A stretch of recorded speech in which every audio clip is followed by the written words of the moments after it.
جێگیربوون سەرەڕای بارودۆخی ژیانمان پێویستە لە هێزداندا جێگیر بین بە یەکبوونمان لە پەیوەندیەکانمان و داکۆکیکردنی هاوکاریمان کە خوددا لە ڕێگەی نوێژکردن و هاوشێوەبوونی عیسای مەسیحەوە پێمان دەدات.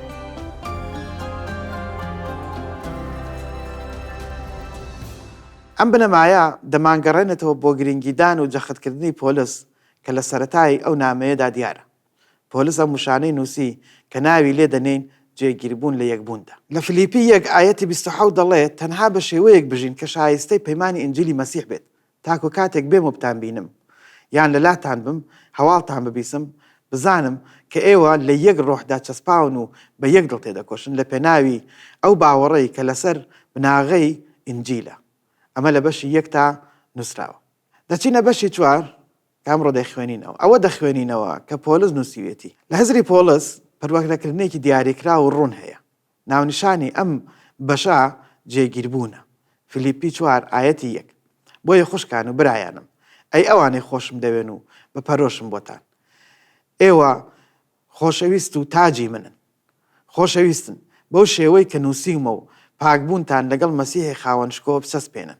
لێرەدا دەبینین کە لە هەزری پۆلسدا پەیڕۆکردنێکی دیاریکراو هەیە. لە سەرەتای نامەکەدا ڕایان دەستپێرێت کە لە یەکبووندا جێگیر بن.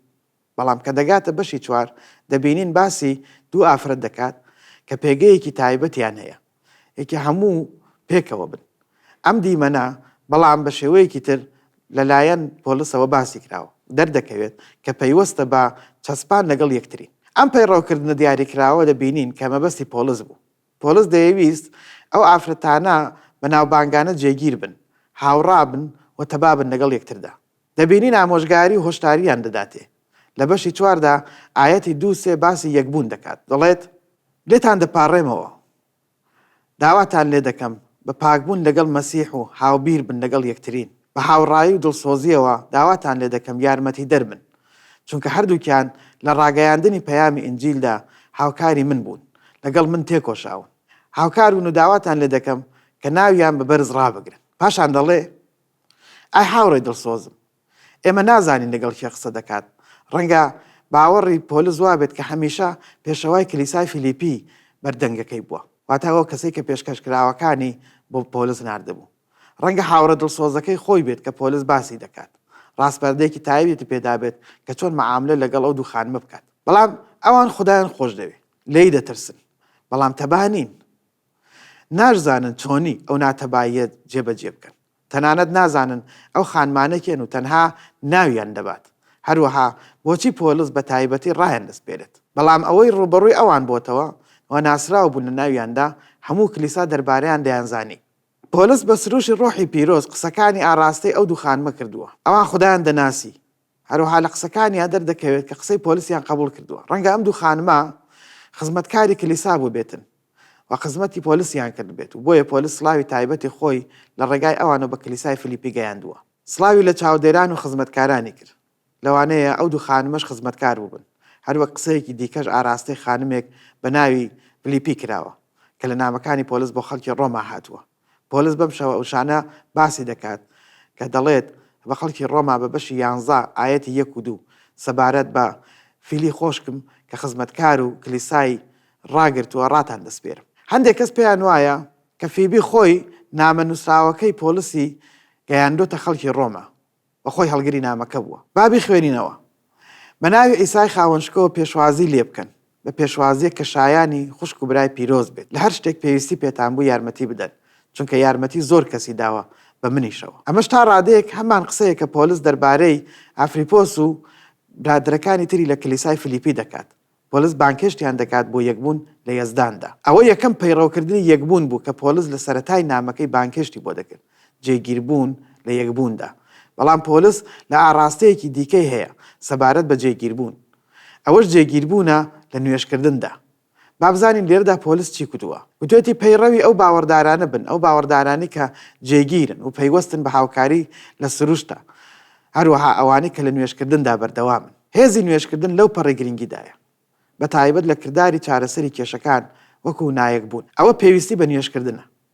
باوەڕشیان بەوەیە کە نوێش بکەین لە پێناوی یەکبوونی کلیسا و ئەوەی کلیسا بتوانێت بەردەوام بێت لە کارەکانی خوددا. بەڵام پۆلس بەگشتی بابەتی نوێشکردن درێژ دەکاتەوە ڕەنگە بۆ ئەوەی کە ئەو کاتەش بیەوێت لە چەسانەوەی نێوکریسا بەرگری بکات کە لە فیلیپی ڕوویدا بوو. لێرەدا وشەی ناوازە دەبینین کە باز لە هێزی نوێشکردن دەکات. فیلیپی 4 ئاەتی 6 و 7.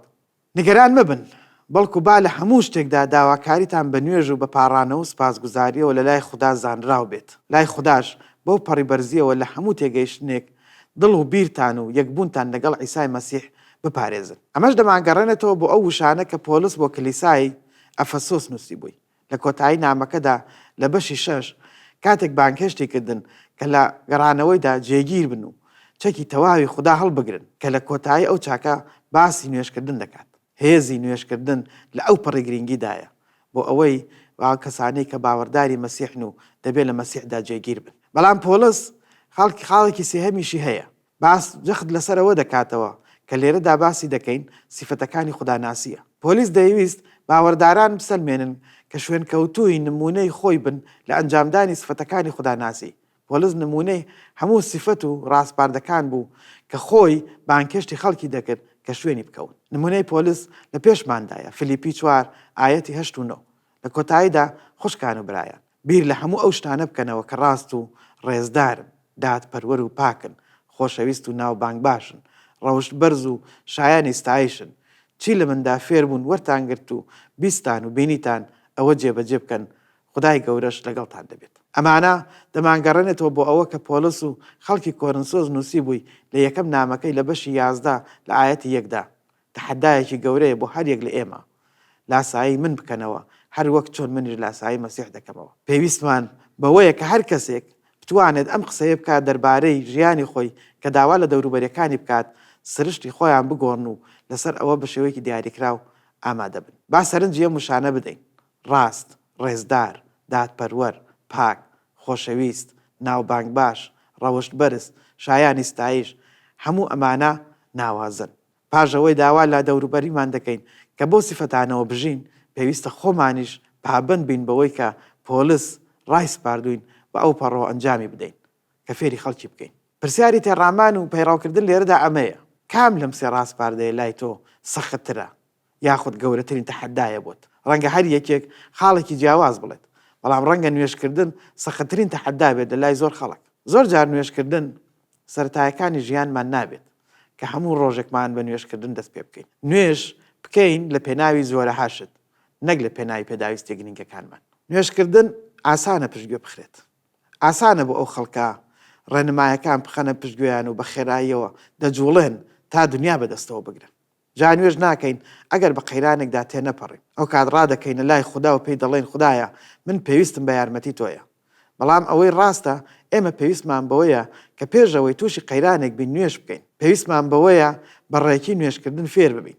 پۆلس داوامان لێ دەکات دەمە ئەنجام بدەین. بنەما ناوازەکە دووبارە دەکەمەوە کە لە نامەکەی پۆلس بۆ خەڵکی فیلیپی دووبارە سەبارەت بە جێگیربوون باسی کردووە.